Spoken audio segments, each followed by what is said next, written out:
Have you ever felt too small, too weak, too unqualified to be used by God?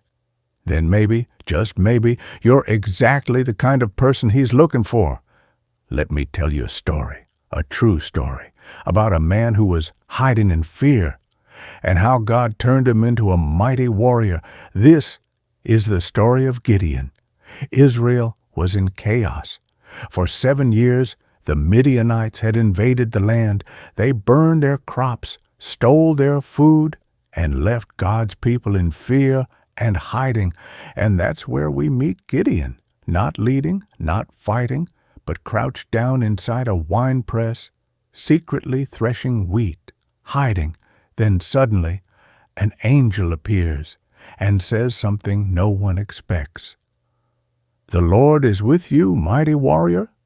Gideon looks up, confused, afraid.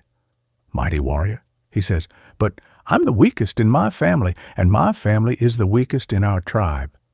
He sees his limits, but God sees his potential. The angel replies, "Go, in the strength you have, I will be with you." That night, Gideon is tested. God tells him to destroy his father's altar to Baal and build a new altar to the Lord. It's risky, dangerous. So Gideon sneaks out at night. With 10 men, he pulls down the altar, smashes the idol, and raises up a new altar to the one true God.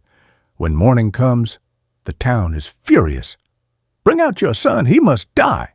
But then Gideon's father surprises everyone. "If Baal is a god," he says, "let him fight for himself."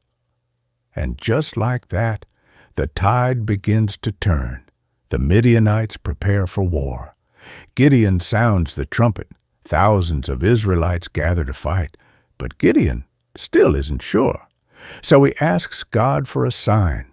He lays out a fleece on the ground and says, "If you're really going to use me, make the fleece wet with dew and the ground dry."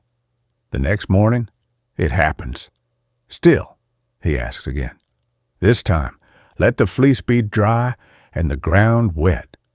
And again, God answers. Because God isn't afraid of our doubts. He meets us in them. Gideon now has 32,000 men. It's still not enough to match the enemy. But God says, "You have too many." Too many? God doesn't want Israel thinking they won by their own strength. So first, 22,000 are sent home. Only 10,000 remain. Still too many. So God gives another test, and when it's done, only 300 men are left.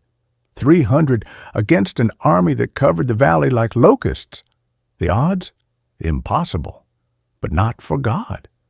That night, Gideon is still afraid, so God says, "Go down to the enemy camp. Just listen." Gideon sneaks in and hears 2 enemy soldiers talking. One says, "I had a dream. A loaf of bread rolled into our camp and destroyed our tent." The other replies, "That can only mean one thing. Gideon will destroy us." God is with him. Gideon hears this and worships. Fear gives way to faith. Before a battle begins, Gideon arms his men, but not with swords. Instead, torches, trumpets, and clay jars. At night, they surround the camp, and on Gideon's signal, they break their jars, light their torches, and blow their trumpets. A sword for the Lord and for Gideon. The enemy wakes in panic, confused, afraid. They begin attacking each other in the chaos. By morning, they're in full retreat. Gideon's 300 men never even lifted a sword. Gideon is offered a crown. The people want him to rule.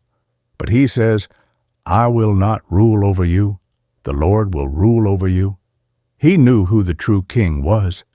And even though Gideon wasn't perfect, his story stands as a reminder God doesn't call the strongest. He calls the willing. You may feel like Gideon, hiding, afraid, uncertain, unqualified. But God sees more in you than you see in yourself. And with Him, Your weakness becomes your weapon. So rise up, mighty warrior. God is with you.